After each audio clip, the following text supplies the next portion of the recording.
हरियाणा के रोहतक में 7 माह बाद गुरुवार को जिला परिवेदना समिति की बैठक हुई। प्रदेश के वित्त मंत्री जेपी दलाल ने बैठक की अध्यक्षता की। बैठक में पहुंचने के बाद मंत्री उस वक्त हैरान रह गए जब यहां फरियादी कम और अधिकारी ज्यादा नजर आए। यहां तक कि जिला परिवेदना समिति के सभी सदस्य तक नहीं आए, जिस पर मंत्री ने इसका कारण पूछा। कारण का जवाब देते हुए पूर्व पार्षद ने कहा कि न तो समय पर उनको प्रशासन ने सूचना दी और न ही बैठक का एजेंडा भेजा। जवाब में वित्त मंत्री बोले, मेरी यह पहली बैठक है, अगली बार दिक्कत नहीं आने दूंगा। वहीं दूसरी ओर बैठक में 11 पुरानी शिकायतें रखी गई थी। बैठक में 5 शिकायतकर्ता आए ही नहीं। अधिकारियों ने कहा कि उनका समाधान हो गया है। मंत्री बोले, मोबाइल नंबर दीजिए, कॉल करके पता करवाएंगे। बाकी 6 शिकायतों की मंत्री ने सुनवाई की। बैठक के बाद मीडिया से बातचीत करते हुए वित्त मंत्री जेपी दलाल ने कहा कि जैसे बच्चा पहले फेल होता रहता था, अब 3rd डिवीजन आने से उत्साहित हो जाता है, यही हाल कांग्रेस का है। पूर्व मुख्यमंत्री भूपेंद्र सिंह हुड्डा मुख्यमंत्री बनने के सपने ले रहे हैं। उनको सपने लेने का पूरा हक है, कोई टैक्स नहीं लगता। वहीं परिवार पहचान पत्र व प्रॉपर्टी आईडी की शिकायतों पर वित्त मंत्री बोले, ये लगातार समाधान शिविर लगाया जा रहा है, दिक्कत दूर की जा रही है। अब तो पीपीपी की ज्यादातर शिकायतें आय कम करने को लेकर हैं। अब तो सरकार ने एक शपथ पत्र देने की व्यवस्था की है। जहां तक प्रॉपर्टी आईडी के माध्यम से रजिस्ट्री कराने को लेकर भी मंथन किया जा रहा है, ताकि आम लोगों को दिक्कत न हो। News desk NO live. Rohtak जिला की ग्रीन कमेटी की पहली बार मैनेजमेंट मीटिंग हुई है और इसमें 11 शिकायतें मेरे सामने आई।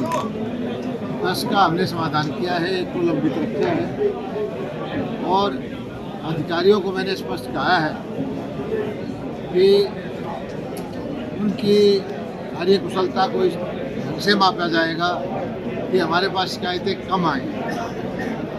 अगर वो अपने आप ही लोगों की समस्याओं का समाधान करते हैं तो उनको यहाँ तक नहीं आना पड़ेगा परिवादी को। तो यहाँ पर जो आते हैं गंभीरता से हमने उनकी सुनवाई की।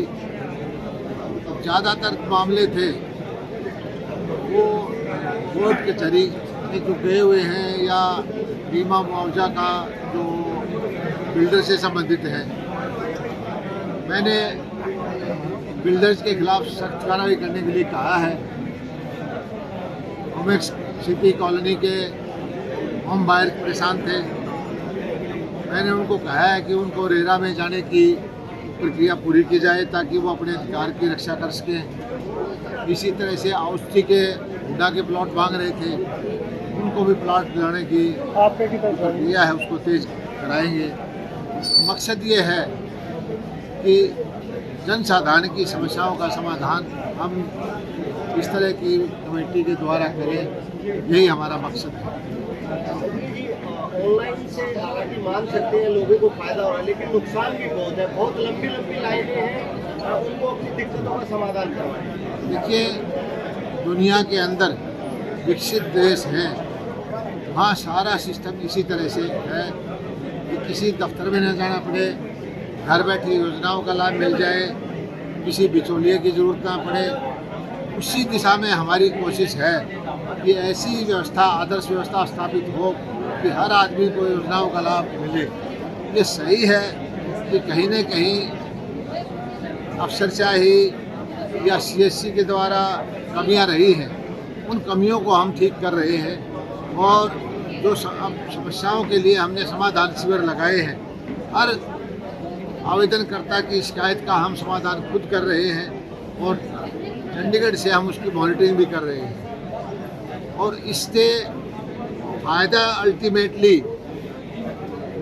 एंड यूजर या कंज्यूमर को या उपभोक्ता को ही होगा, सरकार को इससे कोई फ़ायदा नहीं होता। हमारी कोशिश ये है कि हर जो नागरिक है उसको घर बैठे उसके अधिकार की प्राप्ति के लिए उसको हक दिया जाए। लेकिन मंत्री जी, समाधान शिविर में ज्यादातर शिकायतें पीपीपी आईडी से हैं और पीपीपी आईडी से आजकल हर जो आपकी योजना है वो जुड़ी हुई है, तो कहीं ना कहीं वहीं दिक्कत। अभी हमने उसमें बहुत सारी छूट दी है। ज़्यादातर उसमें समस्याएं जो आई थी वो फैमिली इनकम की थी। इनकम के लिए अब हमने बहुत सरल कर दिया है कि जो एफिडेविट दे करके अपनी इनकम कहेगा, हम उसको मानने को तैयार हैं। वेरिफिकेशन बाद में होती रहेगी और ज़्यादा समस्याएं सारी जो है, क्योंकि फैमिली इनकम से ही उसको लाभ मिलता था, राशन कार्ड का, नौकरी के नंबर का या और तरह की चीज़ों का, और उसमें हर आदमी चाहता था कि मेरी जो इनकम है एक लेवल से नीचे रहे, राइट और रॉन्ग, लेकिन हम उसको अब उसके एफिडेविट के माध्यम से ही सही मान करके वो ठीक करने जाते हैं।